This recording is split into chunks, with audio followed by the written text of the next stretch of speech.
There's a couple of acronyms that I want you to remember. You may want to write these down. The first one is DOTS, D-O-T-S. And the second one is SAMPLE, S-A-M-P-L-E. Now this is what it stands for, DOT.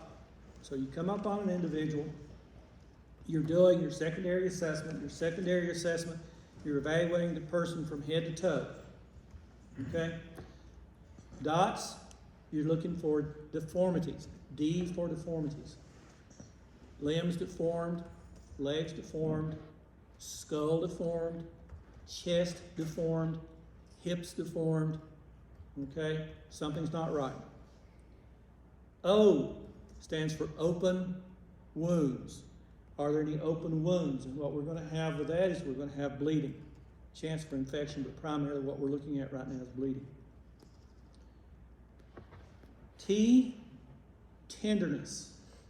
And what you're going to do is you're doing your secondary assessments. You're going to be touching the body. And again, it's important that you get consent from the individual and you tell them what you're going to do. I'm going to touch your arm, feel your arm. You know, where do you have a tender spot? Oh yeah, my forearm's really tender here. Well, let's take a look at that. Wow, you have a big bruise there too. What do you think's going on? Possible fracture. So let's check and see if there's anything else going on. Is the elbow okay? What about the wrist, the hand, other side? So you're going to be touching the body on this. So check for that tenderness and check for the coloration. The last thing, S in DOTS stands for swelling and discoloration. So if you see an area that swells, again, that's an indication of injury. If you have internal bleeding is hard to deal with. You can't do anything with it. There's nothing you can do other than try not to aggravate the situation anymore. But if an individual has a really tender spot on the abdomen, you see bruising on the abdomen, possible swelling on the abdomen, that's a good indication that there's internal bleeding.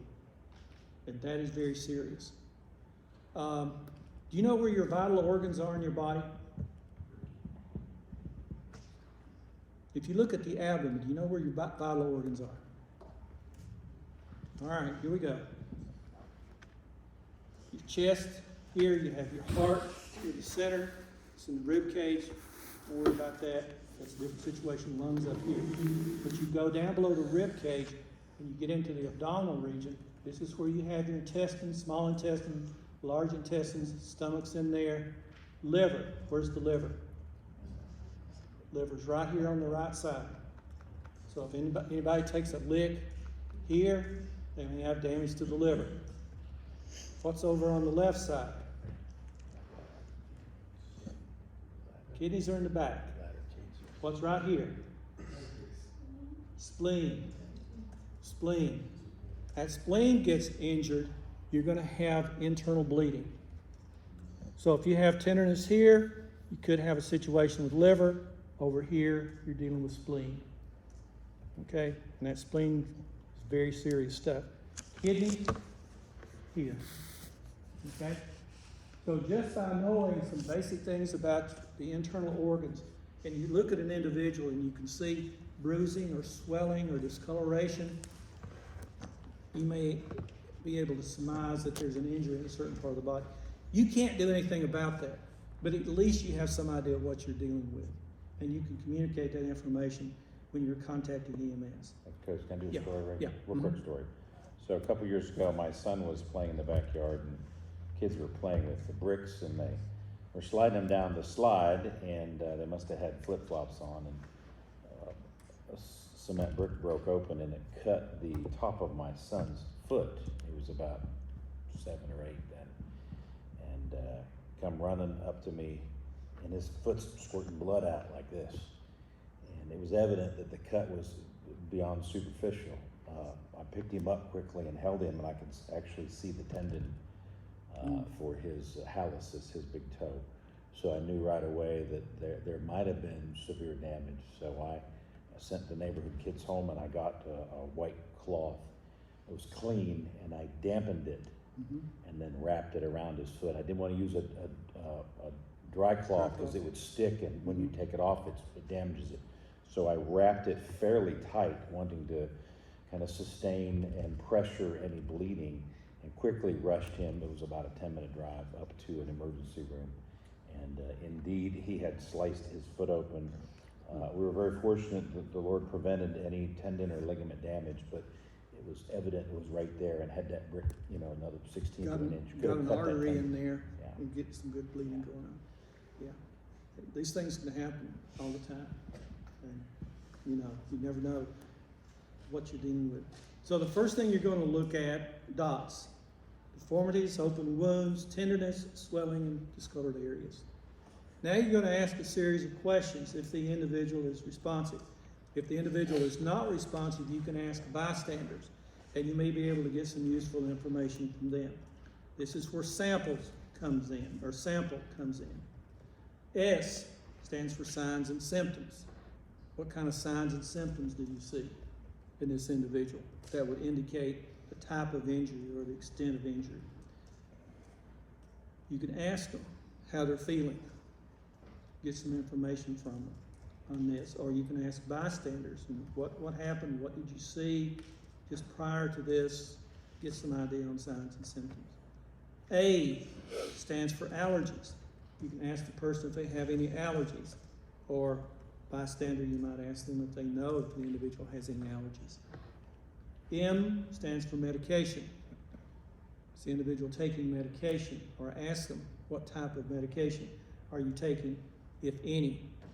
Another question to ask there with medication, if the individual has been prescribed medication, have you taken your medication as prescribed? No, I forgot it this morning. That may be part of the problem.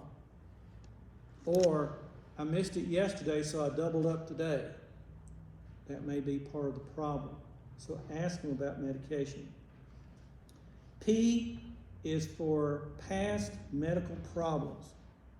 Has this individual had any medical problems in the past that might explain what's going on right now? L is for last oral intake. Last oral intake.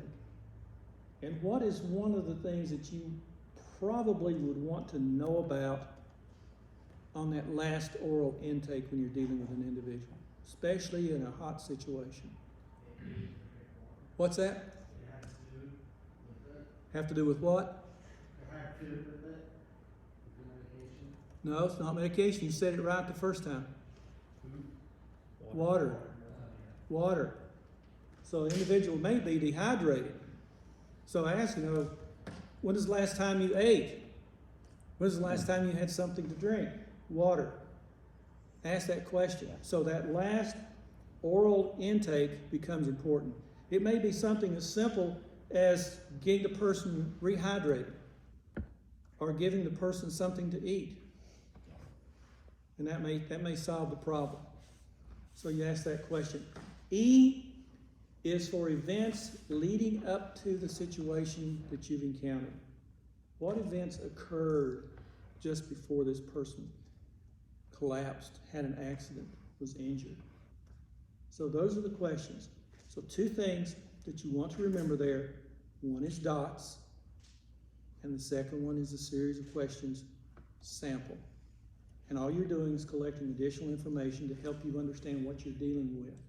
And again, hopefully you wouldn't have to get into this secondary assessment. Hopefully more advanced medical treatment would be available before you got to this point. But if not, you may have to go that extra step. Question? Guys got awful quiet. Okay, let's do some fun stuff now. Let's talk about controlling bleeding. Any of you guys pass out when you see blood?